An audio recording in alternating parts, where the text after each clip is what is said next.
Olá, sejam todos bem-vindos a esta webinar. Ela faz parte da Semana de Enfermagem do Hospital Cristo Redentor do ano de 2021. Eu sou Márcio Neres e vou estar aqui nesta webinar falando a respeito do acidente vascular encefálico. Primeiramente, gostaria de agradecer o convite à comissão organizadora e por ter feito esse programa com tantos temas que são relevantes para a nossa prática cotidiana. Para que a gente consiga interagir com um pouco mais de dinamismo, eu vou passar, a partir de agora, a compartilhar a minha tela com vocês. Então, pessoal, para aqueles colegas que ainda não me conhecem, então, novamente, eu me chamo Márcio Neres, eu sou enfermeiro de serviço de emergência do Hospital Cristo Redentor, sou titulado em emergência pela Abramed Cobem, e também atuo como docente, como professor adjunto na PUC Rio Grande do Sul. Então, começo essa conversa com vocês falando de um tema extremamente importante, que é o acidente vascular encefálico, mas convidando todos a refletir que a gente tem que atuar muito além do evento agudo e a gente tem que estabelecer a reabilitação precoce para que a gente dê conta de atender essa patologia que tem um impacto muito importante nas questões da saúde pública. As doenças cardiocérebrovasculares, elas são a segunda causa de morte em todo o mundo, né? São as causas maiores de incapacidade da população e o AVC, ele só perde para as doenças cardiovasculares. As pesquisas, elas têm indicado que esta posição provavelmente ela vai se manter até o ano de 2030.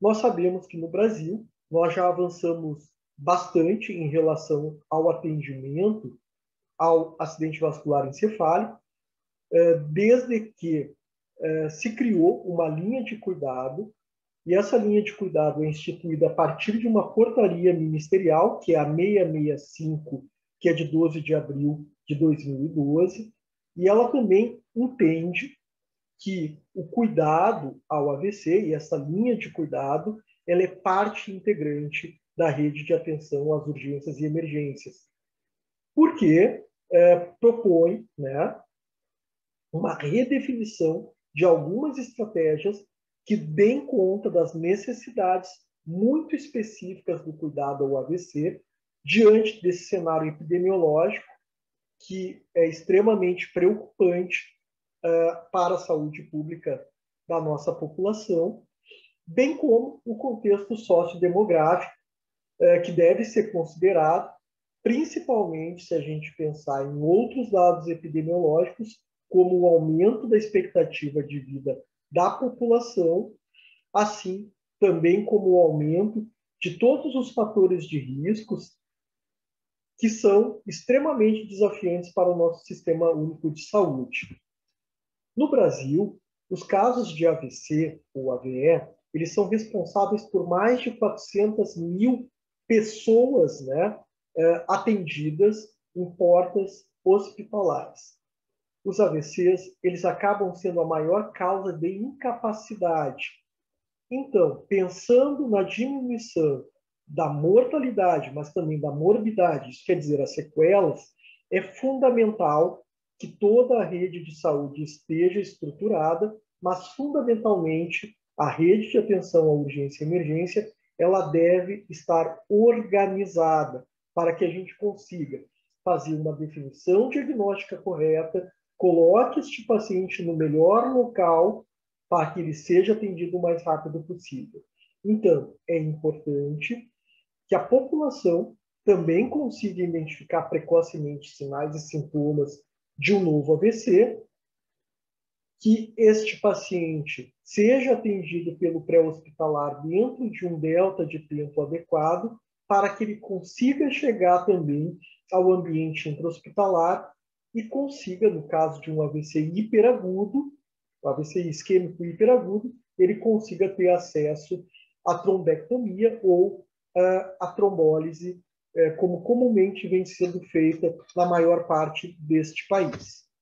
Bom, quando a gente está à frente a uma situação de um paciente com suspeita de AVC, em geral, a gente consegue só visualizar duas questões. A primeira, a mortalidade, então o número de óbitos, e algumas vezes a gente acaba vendo uma outra pontinha aí, que é a incapacidade funcional desse paciente, caso ele sobreviva. Então a gente enxerga essa morbidade. Mas se a gente pensar no contexto dos acidentes vasculares encefálicos, a gente vai ver que isso é um grande iceberg. E que a gente tem lá na pontinha só o número de óbitos. Mas atrás ou abaixo disso tudo, a gente tem uma série de questões que devem ser trabalhadas pela rede de saúde como um todo, seja ela as pessoas que estão na atenção primária à saúde ou na atenção secundária ou terciária, no caso pessoal que está dentro das unidades de AVC ou nas portas de urgência ou na unidade de terapia intensiva. A incapacidade é uma delas, mas esses pacientes eles acabam desenvolvendo demência vascular, acabam tendo dependência funcional aumentada, né? Ou uma nova dependência funcional. Isso acaba trazendo prejuízos laborais, né? Esse paciente pode ter infartos silenciosos e depois isquemias maiores. Esses pacientes acabam tendo reinternações frequentes, né? Em consequência disso também, infecções de repetição, e assim como comorbidades, né, que possam estar associadas e aumentam o risco de um AVC ou de um novo AVE. Bom, nós já sabemos que o acidente vascular encefálico ele pode ter dois subtipos, né, ou até três, dependendo da literatura. O acidente isquêmico transitório, que não seria considerado um acidente vascular encefálico, porque ele é transitório, então a pessoa pode ter uma recuperação de todas as funções num curto espaço de tempo, mas nós temos duas formas graves, né? Uma é o AVC hemorrágico, que é o menor percentual dos acidentes vasculares encefálicos, só 20% dos casos, onde a gente tem a ruptura de um vaso intracerebral e esse sangramento, né, ele pode ocorrer ou intracerebral ou ao redor do encéfalo. E a gente tem, na maior parte dos casos, em torno de 80%, os acidentes vasculares encefálicos isquêmicos, onde a gente tem uma obstrução por um coágulo que vai bloquear o fluxo de sangue para uma determinada área do cérebro. E isso vai trazer uma série de prejuízos funcionais para esse paciente, dependendo da área atingida. É claro que existem inúmeros fatores de risco para o acidente vascular encefálico, né? A própria obesidade, tabagismo, a hipertensão, a diabetes, o aumento dos níveis de colesterol, né? A falta de atividade física e até mesmo as questões relacionadas à boa alimentação. Isso tudo vai aumentar as probabilidades de um paciente poder vir a desenvolver o AVE. Então, quando a gente fala no tratamento, né, na terapêutica para o AVC, principalmente no tratamento agudo, né, da fase aguda, a gente está falando, né, de evidências. Esses tratamentos são baseados em evidências. E as melhores evidências são meta-análises ou estudos randomizados. Então, quando nós estamos lá no contexto, recebendo um paciente que vai se enquadrar, ou, enfim, é um provável protocolo de AVC, a gente está aplicando evidências. Então, é importante a gente lembrar que algumas ações que são muito simples, mas são ações baseadas em evidências, vão diminuir mortalidade desse grupo de pacientes. Algumas delas são administrar AS nas primeiras 4 horas após o acidente vascular encefálico. Isso previne a recorrência nas primeiras 4 semanas após o evento.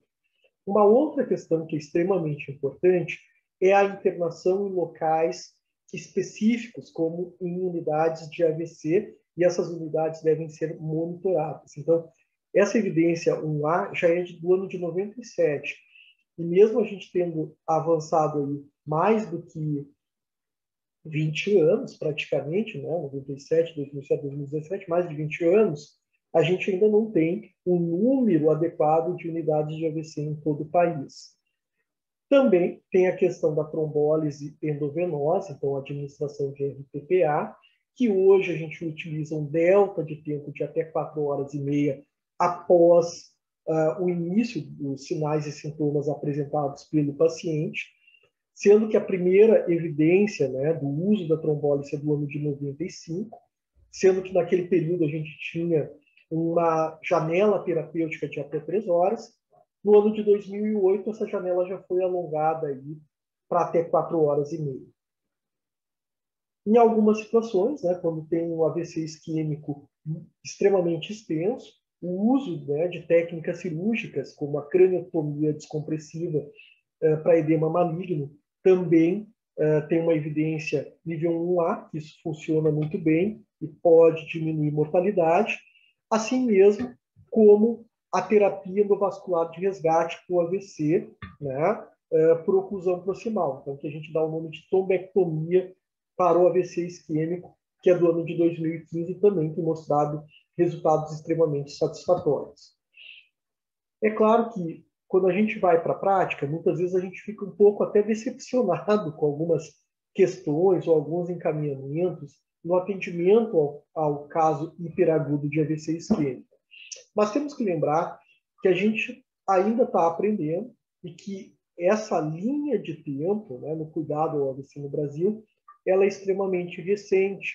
Ela data do ano de 96, quando os primeiros trombolíticos foram aprovados lá pelo FDA americano. E somente no ano de 2001 que a Anvisa aprovou para uso no país trombolíticos que a gente pudesse usar nos casos de AVC isquêmico hiperagudo. Sendo que só no ano de 2005 a gente começou a fazer uma utilização em maior escala em serviços públicos de saúde. Então, até então, entre 2001 e 2005, só centros privados adotavam essa terapia. Então, até o ano de 2008, a gente só tinha 35 centros que faziam esse tipo de terapêutica no país. Então, em 2008, a partir de um piloto de um programa nacional, a qual o Grupo Hospitalar Conceição fez parte e foi pioneiro no estado em implementar dentro de um hospital 100% SUS uma linha de AVC, se criou, né, foi um embrião para a portaria 664 e 665, né, e também foi um precursor para o aumento de centros de AVC no Brasil. Então, em 2012 já éramos 90 e em 2012 a gente já tinha esses centros habilitados a partir dessa portaria 664 e 665, que são também do ano de 2012. Então, a nossa contextualização histórica do cuidado do AVC no Brasil, ela é muito recente. Então, fazem praticamente 9 anos que a gente tem uma portaria que regulamenta os centros e estabelece como devem ser o funcionamento destes locais e qual é o custeio, qual é o financiamento para habilitar esses centros. O importante, né, é que todas as diretrizes atuais, todas as evidências apontam para o mesmo caminho, que é atender o paciente o quanto antes. Então, quanto antes, melhor. Então, quanto antes nós identificarmos, ou o próprio paciente identificar sinais e sintomas, quanto antes esse paciente chegar na porta do hospital, quanto antes o SAMU conseguir atender esse paciente, quanto antes ele estiver no hospital que faça parte da rede AVC para fazer a trombólise, melhor vai ser. Melhores vão ser as possibilidades desse paciente se recuperar sem nenhuma sequela, menores vão ser a chance desse paciente acabar indo ao óbito. É importante a gente reconhecer que essa rede de atenção ao AVC, ela passa por 3 fases principais. A primeira dessas fases é o sistema pré-hospitalar, onde a gente vai estar trabalhando com o SAMU 192 e onde o SAMU 192 ele já vai começar a fazer o protocolo de atendimento pré-hospitalar para o AVC. Ele vai utilizar uma escala muito simples, que é a escala de Cincinnati. E essa escala, ela vai fazer uma avaliação muito precisa de alguns preditores que esse paciente possa estar tendo um acidente vascular isquêmico hiperagudo. E a partir disso, né, que muitas vezes esse paciente vai ser atendido por ambulâncias de suporte básicos, quer dizer, condutor de veículo de emergência e técnico de enfermagem, regulados, né, pela Central 192, esses pacientes eles terão mais chances de serem destinados ao hospital correto.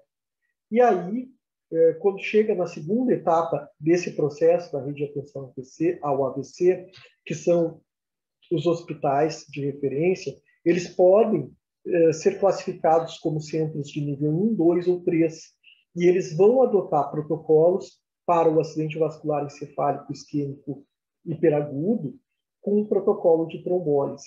Ou alguns centros que possuem também neurocirurgia vão ter protocolos específicos para os casos hemorrágicos. Então, são protocolos também direcionados, né, que podem ser regulados a partir do pré-hospitalar ou podem ser regulados de outros hospitais para o hospital neurocirúrgico, para que a gente consiga dar conta também do evento hemorrágico. Além disso, nós temos o pós-hospitalar. E esse também é extremamente importante, tanto quanto a identificação precoce lá no pré-hospitalar. Por quê? A gente precisa de reabilitação. E a gente vai conversar ao longo dessa webinar que essa reabilitação ela começa ainda no hospital, né? Mas a reabilitação pós-hospitalar ela é desencadeada por diversos atores, como os trabalhadores da atenção primária, o próprio Melhor em Casa, as questões do programa saúde na escola, academia de saúde e outras estruturas que tiverem disponíveis em nível ambulatorial ou na própria atenção especializada, para que a gente consiga reintegrar esse cidadão o mais rápido possível e devolver ele, então, para a sociedade com o menor número de sequelas ou sem nenhuma sequela, se possível. É importante também a gente pensar no impacto que a rede de atenção ao AVC teve no Brasil desde a sua implementação lá no ano de 2008 e principalmente depois da portaria em 2012. Então, conseguimos reduzir muito as taxas de pneumonia, teve uma redução da taxa de óbitos extremamente significativa, além da redução do tempo de internação. Até porque, se esse paciente chega como elegível, é feita a trombólise, o percentual de pacientes que se recuperam com poucas sequelas e com pouca dependência funcional é bastante grande. Isso também vai reduzir taxas de infecções, taxa de broncoaspiração e também vai reduzir o tempo de internação. Isso vai qualificar, né, os serviços, né, o acesso aos serviços da rede de urgência e emergência. E, claro, quando a gente tem unidades especializadas, né, em AVC, a gente vai conseguir qualificar ainda melhor o nosso trabalho, cuidado ofertado ao paciente. O trabalho interprofissional é extremamente importante para que essas unidades desempenhem um cuidado, né, profissional e de referência. E é claro que essas equipes elas têm que ser treinadas constantemente.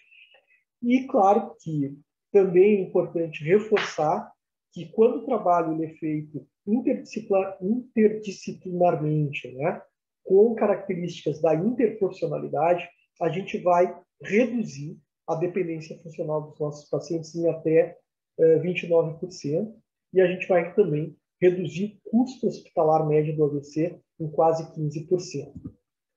Então, essa é só mais um infográfico, né, mostrando o quanto nós evoluímos entre 2008 e 2019.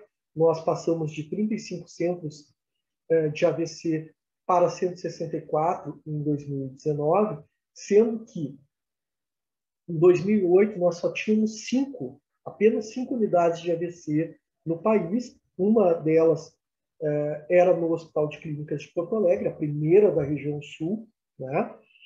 E que foi, né, com certeza, um exemplo para outros serviços também adotarem unidades de AVC.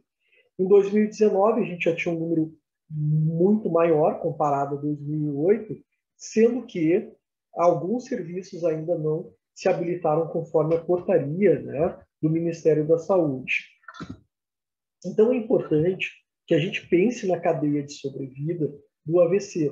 Então, o trabalho do pré-hospitalar ele é fundamental para que se tenha confirmação dessa detecção do caso de AVC, que essa ambulância seja despachada com prioridade, chegue rapidamente até a cena e que essa ambulância ela seja regulada adequadamente a partir da regulação médica do SAMU 192. Vá para um destino onde esse paciente consiga ter o atendimento adequado, né, para uma suspeita de um AVC. Isso vai se dar dentro do departamento de emergência e é importante que tanto o pré-hospitalar quanto o intra-hospitalar gerem dados e esses dados serão fundamentais para duas questões. Primeiro, para a decisão clínica e para se verificar se esse paciente ele pode ser incluído ou não na questão da trombólise para o AVC e também vão gerar dados que vão se transformar em informações para que a gente consiga fazer a gestão da rede AVC, enfim, e até pela definição aí, de drogas, né, ou de outras tecnologias no tratamento do AVC. Também eu acho que é importante salientar o estudo do professor Otávio Marques Pontes Neto, porque ele retrata muito da nossa realidade do cotidiano.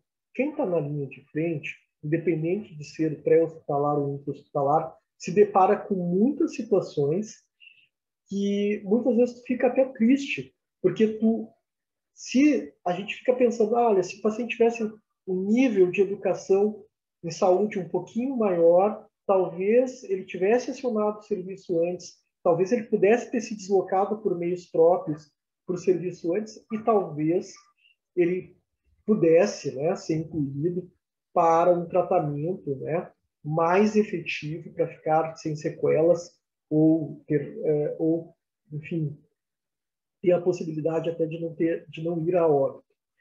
Então, esse estudo que foi realizado no Brasil aí no ano de 2008, ele aponta para algumas questões bem importantes, porque ele entrevistou em torno de 800 pacientes e somente 15% sabiam o que significava a sigla AVC. 26% desses pacientes, desses 801 pacientes, conseguiram identificar o neurologista como o médico especialista no tratamento dessa patologia. E somente uma pessoa entre 801 fez referência ao tratamento com trombolíticos. E ainda uma boa parte dessa população, em torno de 12%, acabou identificando como principal tratamento para o AVC a fisioterapia. E somente 34,6% sabiam como acionar o SAMU 192. Então, isso só mostra o quanto é preocupante e o quanto nós ainda temos que caminhar nas questões de educação em saúde, ou educação para a saúde, com a nossa população. Então, pensando nisso, a Rede AVC Brasil, ela anualmente faz uma campanha, uma Semana Nacional de Combate ao AVC, a qual todos vocês estão convidados a participar. Ela sempre ocorre na semana de 26 de outubro até o dia 3 de novembro, e sempre lembrando pontos extremamente relevantes e que são, infelizmente, ainda continuam atuais a cada ano que passa. Então, 1 em cada 4 pessoas no mundo vai ter um AVC ao longo da vida. Então, a gente tem que prevenir. Então, a gente tem que saber identificar sinais e sintomas. Então, essa Semana Nacional de Combate ao AVC, promovida aí pela Rede Brasil AVC, ela preconiza que as pessoas consigam identificar, a partir do mnemônico do 192, sinais de AVC, tá? Como desvio da rima labial, então o sorriso está caído, a perda de força, então a pessoa não consegue abraçar, né? Então se usa o mnemônico SAMU, né? S de sorrir, então se a pessoa está com o sorriso caído, né? O A do abraço, se a pessoa não consegue abraçar, ou abraça com pouca força, né? O M de música, né? Onde a gente vai, o paciente não vai conseguir cantar uma música, ele vai ter uma fala enrolada, e o U de urgência do SAMU, então para que a gente consiga acionar o serviço 192. Então a gente trabalha com questões muito simples para que a população reconheça, né? Entre seus pares, né? E consiga solicitar a ajuda. Então, esses sinais de alerta, que parecem extremamente simples para o profissional da área da saúde, para a maior parte da população, ainda é algo que pode ser confundido com outras doenças, e isso pode retardar a procura pelo atendimento de saúde. Então, é importante sempre reforçar que qualquer sinal de fraqueza, dormência súbita em qualquer um dos lados do corpo, confusão mental, dificuldade para falar, dificuldade de entendimento, né? Dificuldade, né? Súbita, né? Para enxergar, né? Unilateralmente ou bilateralmente, isso pode ser um sinal de alerta para AVC. Além disso, sinais mais clássicos, né? Como a dificuldade súbita para andar, tontura, né? Incoordenação motora, a própria cefaleia intensa e súbita, sem uma causa aparente, são sinais extremamente importantes para que a gente consiga identificar o AVC precoce. Então, lá no atendimento pré-hospitalar, além de todos os protocolos já padronizados pelo pré-hospitalar, como o XABCD e a verificação de sinais vitais, o pré-hospitalar ele pode aplicar a escala de Cincinnati, que eu havia falado antes, para reconhecer um acidente isquêmico transitório ou um acidente vascular encefálico, ou pode também aplicar uma escala conhecida como FAST, que avalia a face, né? Então, avalia a presença de paresia facial, então o F é face, né?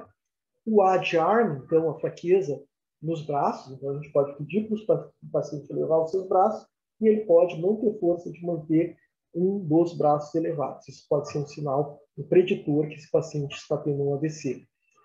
O speech, né? Então a dificuldade de falar, então é muito parecida com a escala de Cincinnati, onde a gente pede para o paciente falar uma frase com muitos R's, né? Como o rato roeu a roupa do rei de Roma, ele não vai conseguir falar, ele vai apresentar algum grau, né, de dislalia, né? Disartria, perdão, e isso também é um preditor. E o T do FAST, que é o time, né? Que é extremamente importante a gente determinar o início dos sintomas do AVC. Além disso, o pré-hospitalar ele vai utilizar oxigênio suplementar caso essa saturação esteja abaixo de 92, vai estabelecer acesso venoso, vai fazer a glicemia capilar, né? Vai fazer um teste de glicosimetria capilar. Então, isso é bem importante, porque a hipoglicemia tem sinais muito parecidos com de um acidente isquêmico transitório ou de um AVC. E também o pré-hospitalar, assim que tiver esses dados, né, tendo algum desses preditores, ele já vai fazer a notificação a partir da regulação, e essa regulação vai encaminhar para um hospital que possa atender esse paciente que possivelmente está tendo um evento agudo, súbito.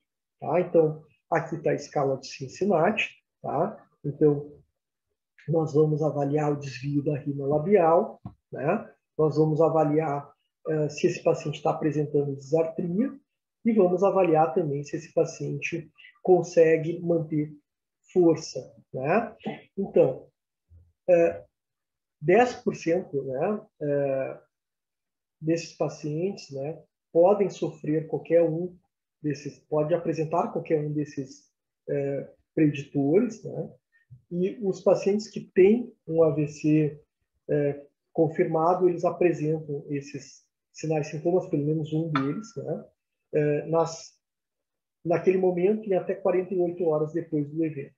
Então, é importante que, identificado, esse paciente já seja deslocado para um hospital. E chegando no hospital, nós vamos trabalhar assim, como um pit stop da Fórmula 1. Por quê? Se eu não tiver um encadeamento adequado do trabalho do técnico de enfermagem, do enfermeiro, do médico emergencista, do médico neurologista clínico ou neurocirurgião, além de o pessoal dos serviços de apoio diagnóstico, como a tomografia, eletro e laboratório, a gente não vai conseguir ter sucesso. Então, todos têm funções pré-estabelecidas, todos têm funções extremamente relevantes para que a gente consiga fazer a definição se esse paciente é candidato ou não a fazer a trombólise, no caso do AVC isquêmico, ou caso esse paciente sangre, que ele possa, né, ter um sangramento intracerebral, que ele consiga ser transferido para o serviço que possa ofertar, então, neurocirurgia. Tá? Então, existem metas de tempo. Então, sendo que o paciente com suspeita de AVC, ele já tem uma classificação de risco de tempo zero, então tem que ser no momento da chegada.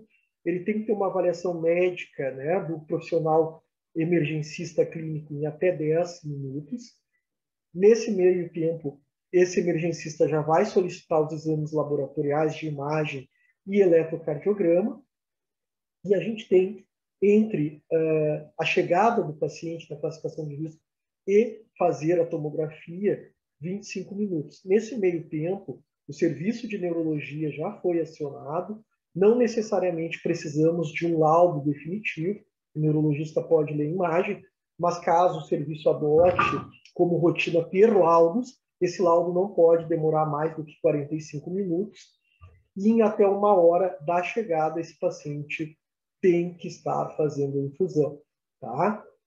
Lembrando que, né, a gente tem uma janela terapêutica de até 4 horas e meia a partir do início dos sintomas. Então, cada vez que esse paciente demora mais a chegar na emergência, menor vão ser, né, o tempo que eu vou ter para atingir todos esses objetivos aí que eu estabeleci como meta de tempo.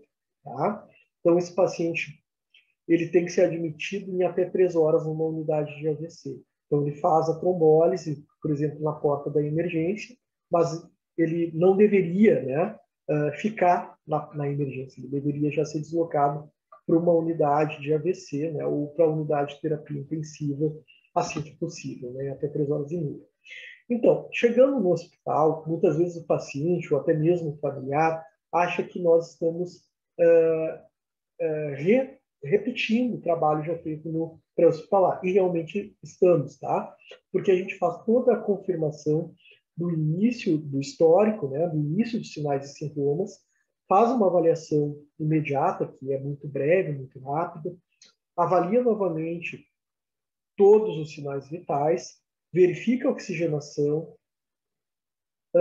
funciona o paciente bilateralmente, isso também é bem importante a gente esclarecer, porque a gente tem 2 acessos venosos calibrosos, porque esse paciente ele vai ter uma veia exclusiva, né, uma linha venosa exclusiva para fazer a trombólise, se ele for elegível, e no outro acesso eu posso ter para correr infusões, caso ele faça hipotensão, então vou poder fazer correção de volume, ou no caso ele apresente algum tipo de sangramento, a gente vai parar a infusão e vai administrar alguns hemocomponentes ou hemoderivados por este acesso. Tá? Então, esse paciente vai ser monitorizado e vai ser mantido monitorizado, né?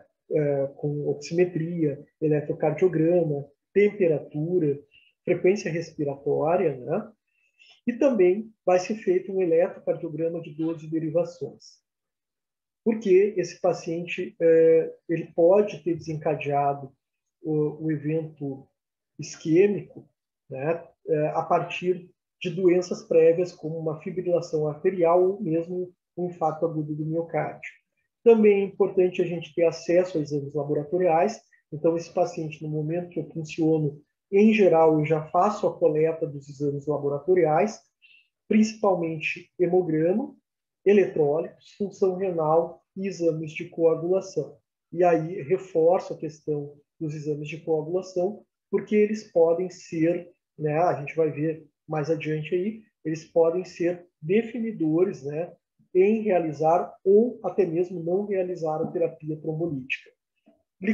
A glicose, né, capilar, então a gente vai refazer o HGT já realizado então pelo pré-hospitalar para confirmar se esse paciente não está apresentando hipoglicemia e se estiver ele vai ser corrigido. E nesse meio tempo que tudo isso está acontecendo, que a enfermagem está dando conta dessas tarefas, a equipe, né, de AVC, o time de AVC, com o neuroclínico, o neurocirurgião e a própria equipe da tomografia já está fazendo outra parte desse protocolo, né, que é fazer o exame da imagem e avaliar, então, qual é o tipo, né, de acidente vascular encefálico que está ocorrendo. Então, esse neurologista, ele também vai repetir a história clínica do paciente, a mesma que a enfermagem, o enfermeiro já fez inicialmente na classificação de risco ou na sala de emergência, a mesma história que o emergencista já fez e vai confirmar e estabelecer o horário do início dos sintomas. Então, é importante, porque muitas vezes o paciente é trazido por algum familiar que nem sempre mora no mesmo domicílio, e aí traz a seguinte informação: não, começou agora, né? Começou faz 1 hora. Aí quando chega lá na sala de emergência, a gente começa a conversar, os profissionais começam a perguntar novamente a mesma história, e daí daqui um pouco surge: não, ele acordou assim, né? Ele estava dormindo, daí ele acordou assim.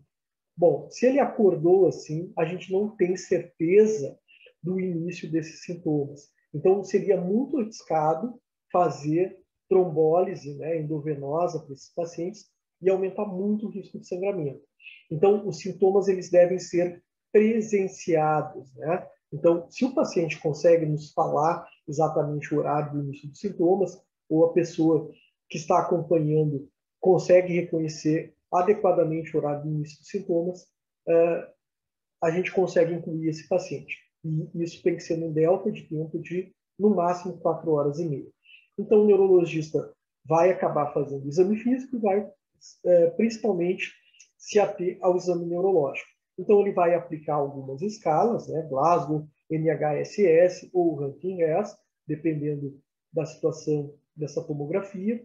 Ele vai avaliar essa tomografia de crânio sem contraste, né? E em algumas situações muito específicas, quando tem uma história significativa de trauma, podem ser solicitados raios-x de tórax e de coluna cervical anteriormente à realização da trombose. O que é importante a equipe de enfermagem se atentar?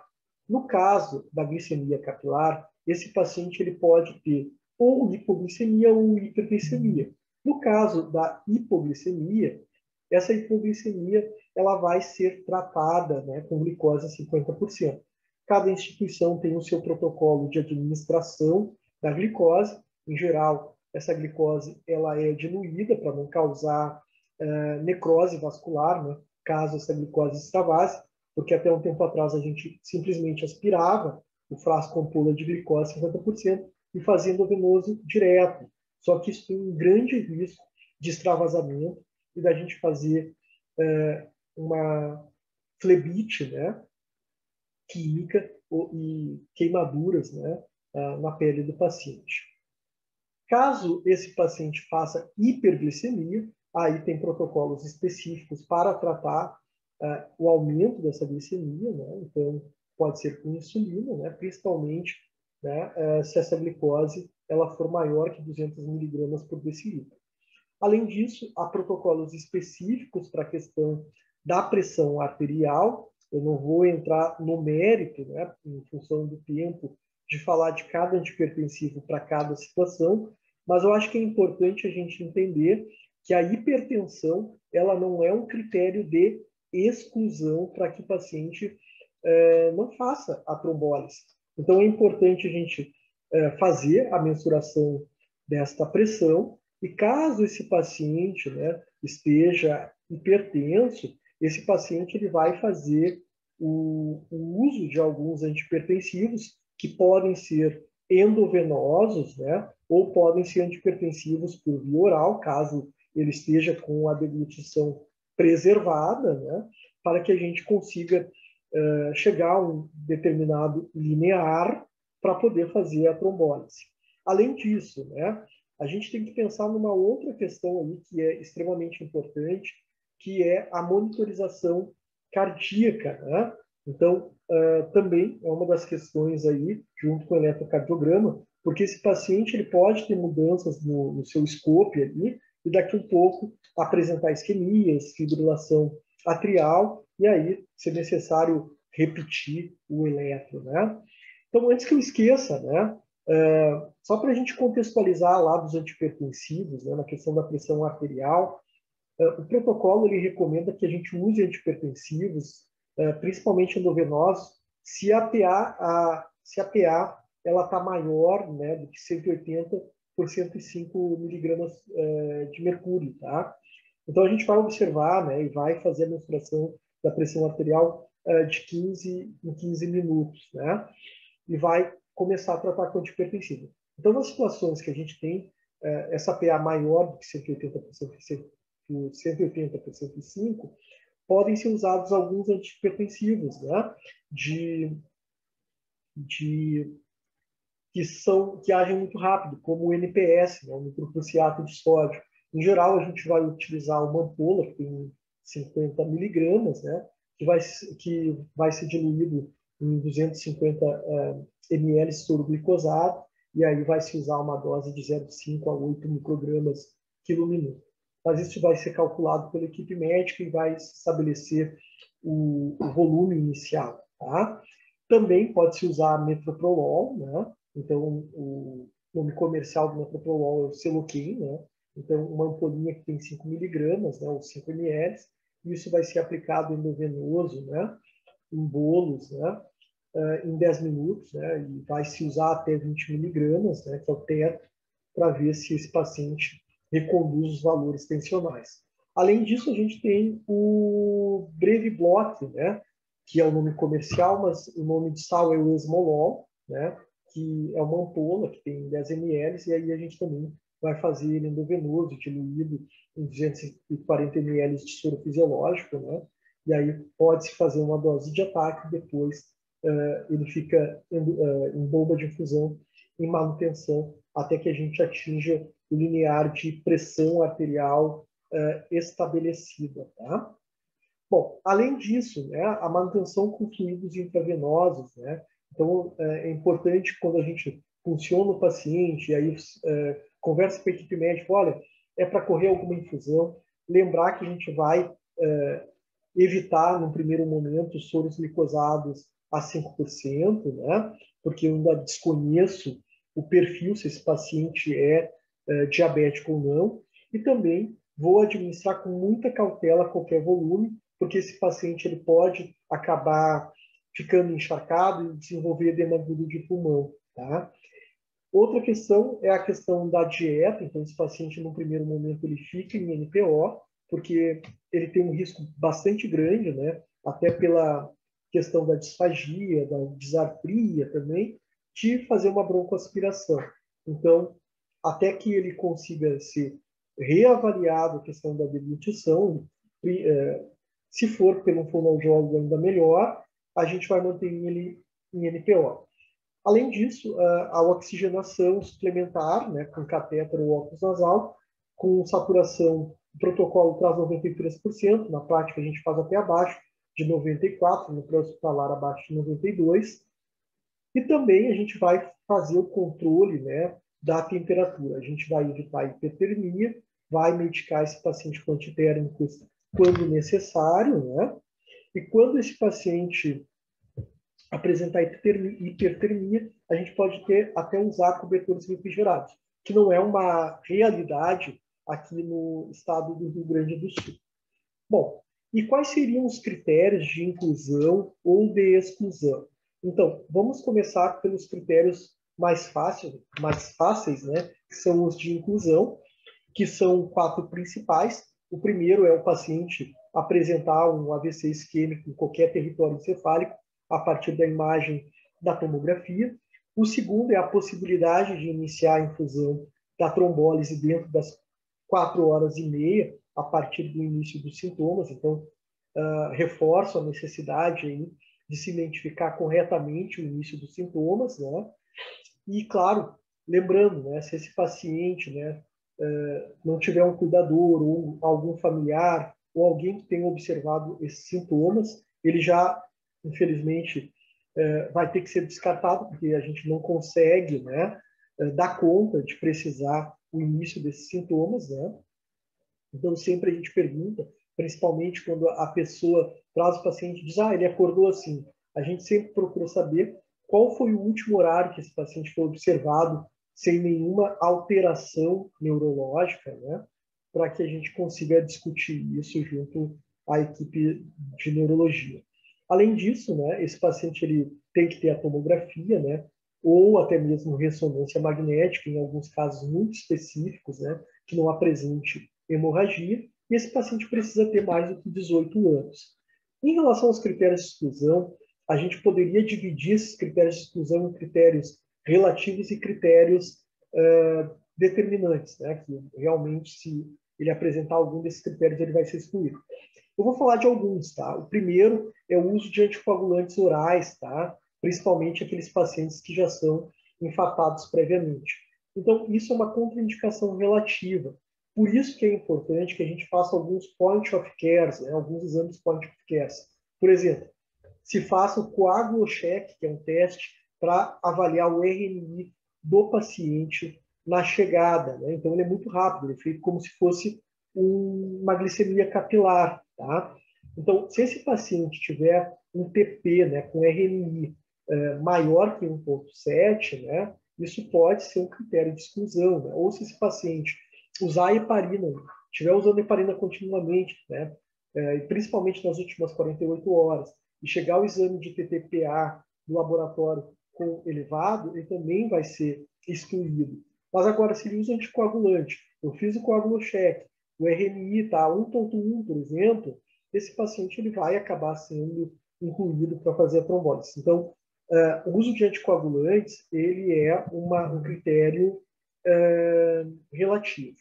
Uma outra questão que eu acho que é importante nós falarmos é a questão desse paciente ter tido já uma isquemia anterior, né, ou um TCE grave nos últimos 3 meses. Então, essa história prévia dessas doenças já também exclui ele de poder fazer o trombolítico. Além disso, né, todo paciente com história prévia, né, de alguma hemorragia intracraniana ou uma AVES, esses pacientes também serão excluídos. A questão da pressão arterial, se ele apresenta uma sistólica maior que 185, uma diastólica maior do que 110, nós vamos tratar essa hipertensão, né, e aí volto naquilo que a gente já havia comentado, né, pode ser primeiro com antihipertensivos por via oral, se ele consegue deglutir.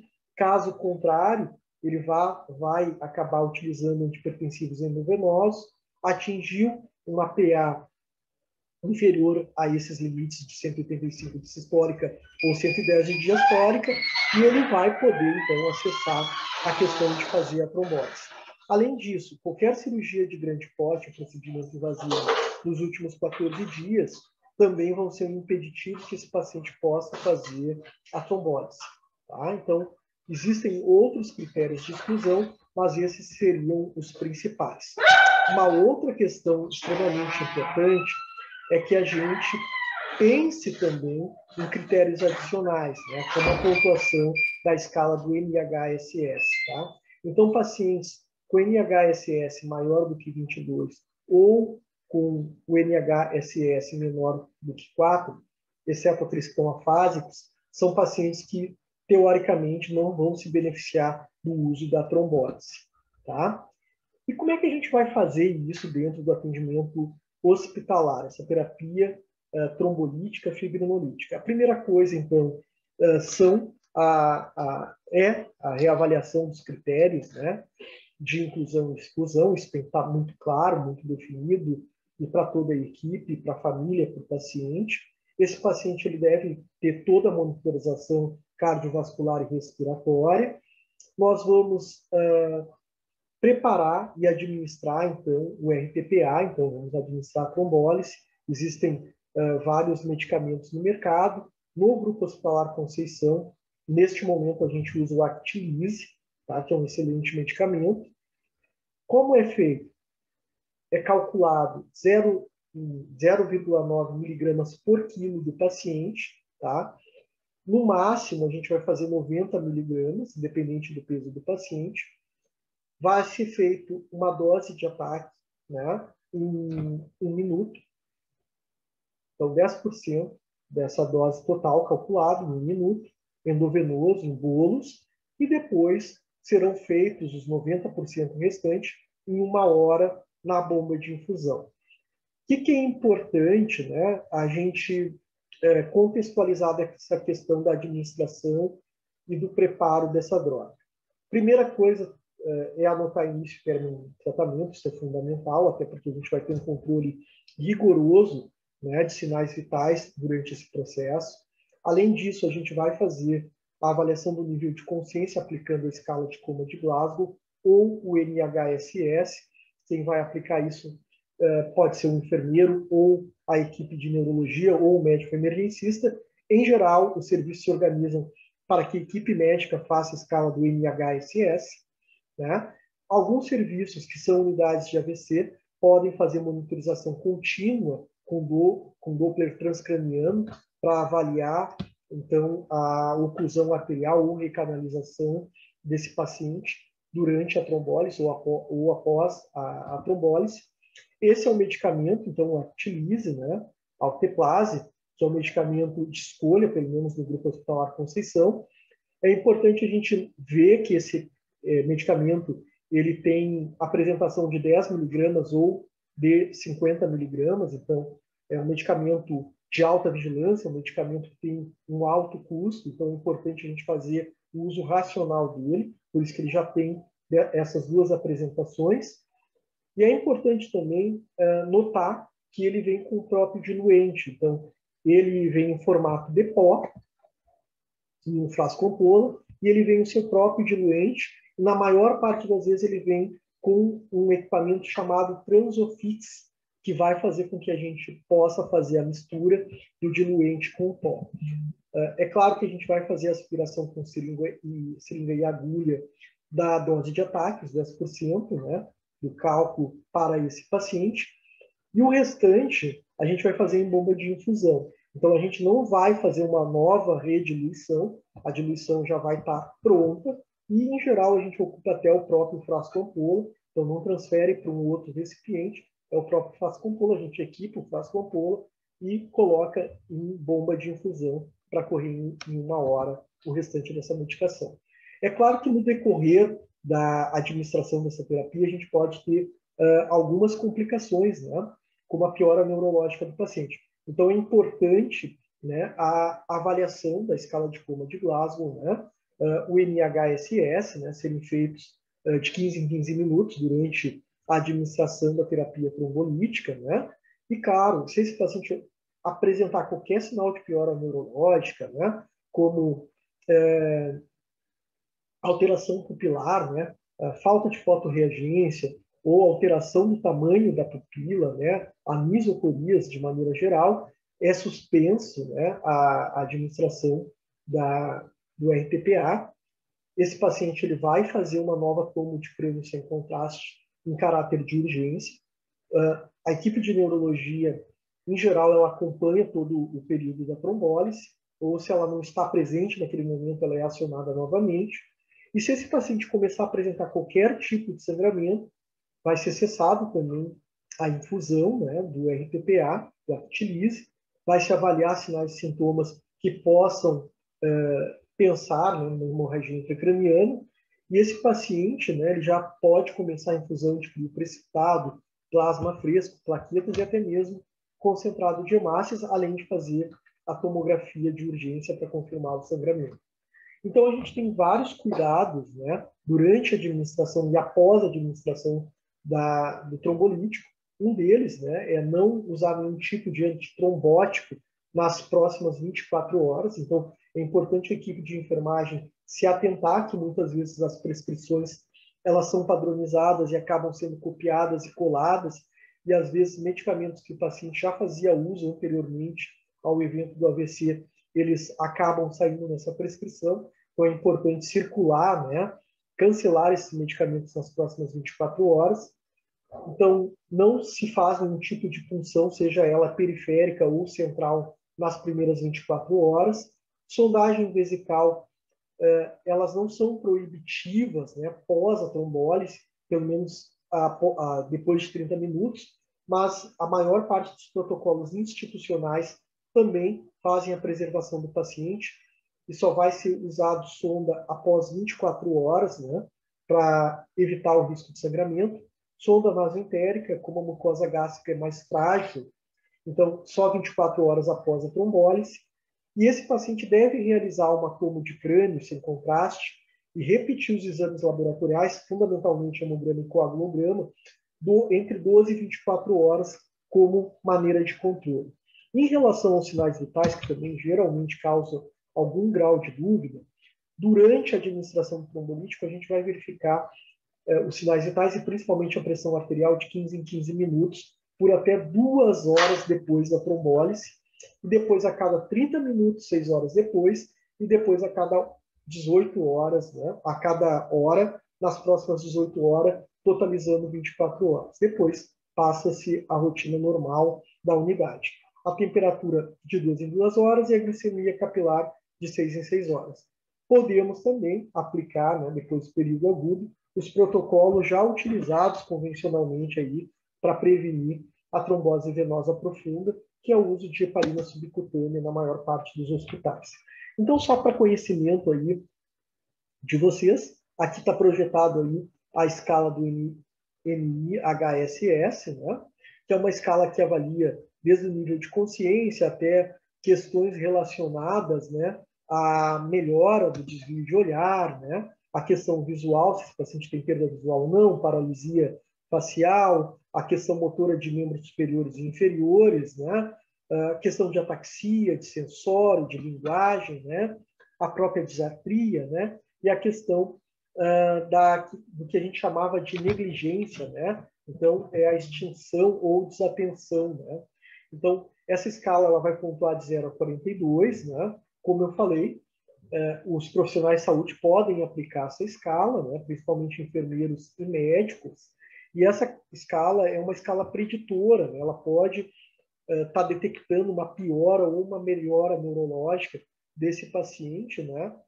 Então, é importante que os profissionais possam treinar essa escala e se certificar. Então, se a gente entrar no site da Stroke Association, né, a gente vai poder, enfim, ter uma certificação para ser um aplicador dessa escala.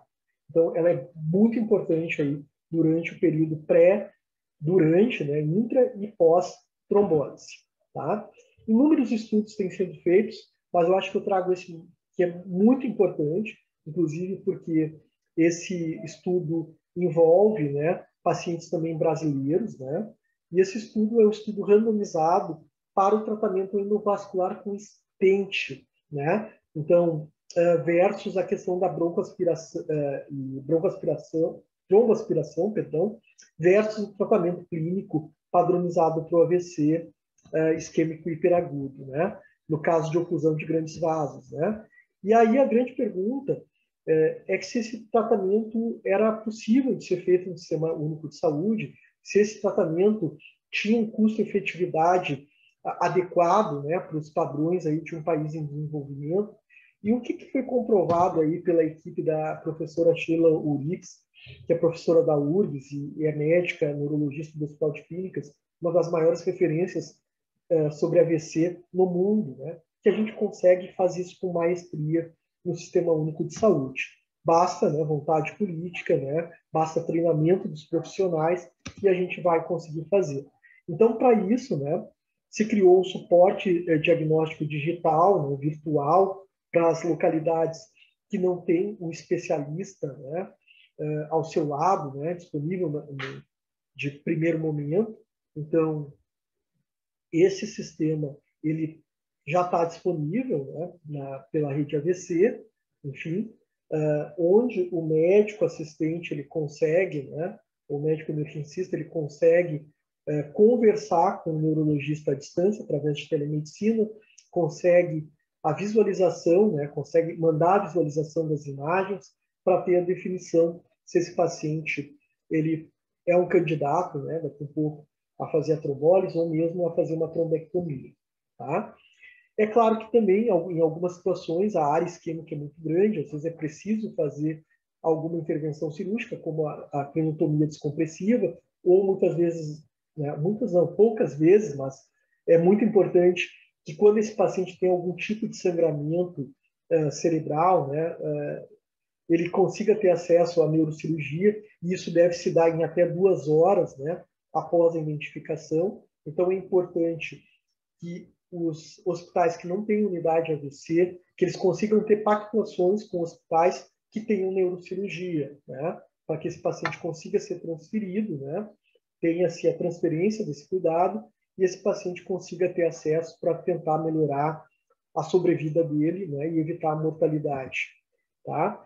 Também trago algumas outras questões bem importantes, que talvez são as que mais impactam, né, para a enfermagem, né, que é a questão da NPO, né?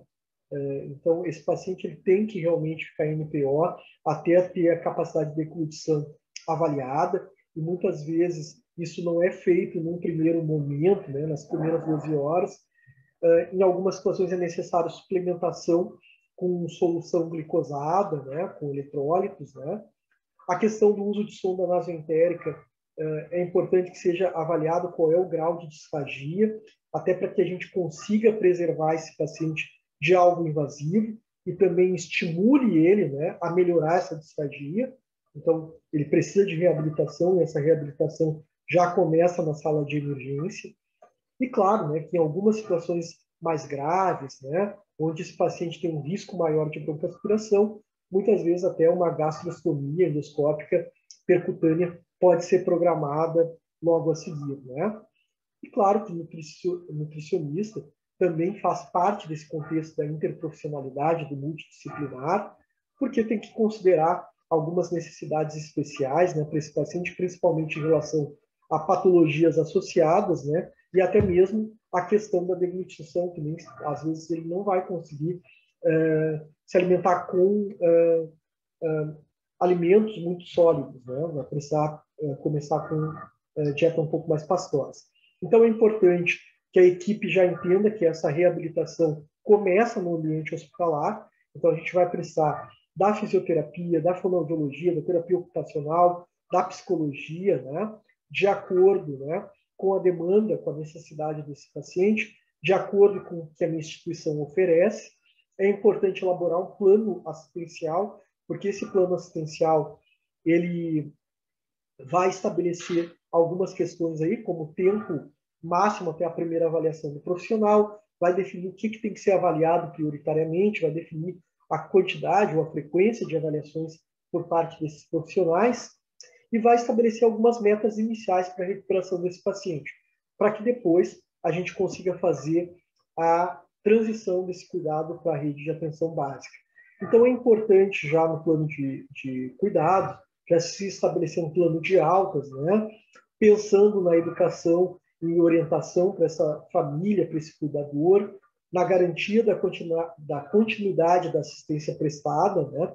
Para que esse paciente não volte a ter uma reinternação precoce, e para isso eu preciso de equipe multiprofissional, eu preciso ter interdisciplinaridade nesse cuidado.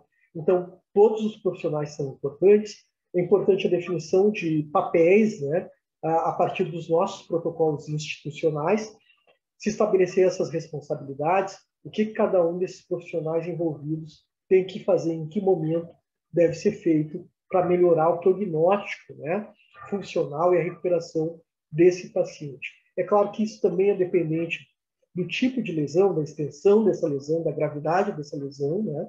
E é claro que a gente já tem estudos aí que demonstram que pacientes que são atendidos multiprofissionalmente, que têm a reabilitação precoce iniciada já dentro do atendimento hospitalar, de 3 a 6 meses eles já estão alcançando de 85% a 90% da recuperação, e em 18 meses eles já estão completamente recuperados. Então, mais uma vez, enfatizo que a educação de pacientes, de família, é fundamental, né, para que a gente consiga uma sobrevida e uma qualidade de vida desses pacientes. Então, é importante treinar a habilidade do cuidador, da família, do próprio paciente. Isso vai reduzir a depressão e a sobrecarga do cuidador. A educação é um processo extremamente interativo e dinâmico, e a gente pode utilizar muitos materiais, e às vezes coisas muito simples, até uma foto que eu printo e imprimo no hospital e mostro para o paciente já é um material educativo. Então é importante receber feedback dessa família, ter uma forma padronizada, né, de educação e de documentar essa educação em saúde. Então é importante que a gente entenda que a linha de AVC ela começa na questão da promoção e da prevenção, educando a população a reconhecer sinais e sintomas. É importante que a atenção básica seja o pilar de toda essa estrutura. Então, tem ações de promoção à saúde que estão vinculadas à atenção básica e se perpetuam pelo restante dos níveis de complexidade da rede de saúde. O pré-hospitalar é nosso parceiro, ele não é inimigo, ele é parceiro. Então, cada vez que o paciente chega com a equipe do SAMU com uma suspeita de AVC, é obrigação, né, de quem está dentro do intra-hospitalar receber bem, tentar dar atenção, e claro, se não for um paciente para fazer trombólise, se dá o encaminhamento correto, e aí passa a ser um problema da estrutura hospitalar organizar esse fluxo de quem não é um AVC hiperagudo, né, mas não é o pré-hospitalar que tem que pagar essa conta, ele simplesmente faz a transferência desse cuidado. Unidades de AVC extremamente importantes para qualificar o cuidado, reabilitação precoce e com segmento na rede de atenção primária, e é importante também que a gente pense na reintegração social. Então, o serviço social é um apoio, né, dos tripés aí do cuidado ali no AVC, para que a gente consiga estabelecer rede e reintegrar esse paciente realmente. Bom, a minha contribuição era essa. Eu fico à disposição, minhas redes sociais e meu e-mail estão aí, caso tenha alguma dúvida, algum outro comentário, que a gente pode estar compartilhando, fazendo uma discussão em algum outro momento. Então, muito obrigado pela oportunidade, espero que tenha sido proveitoso para todos. Um grande abraço.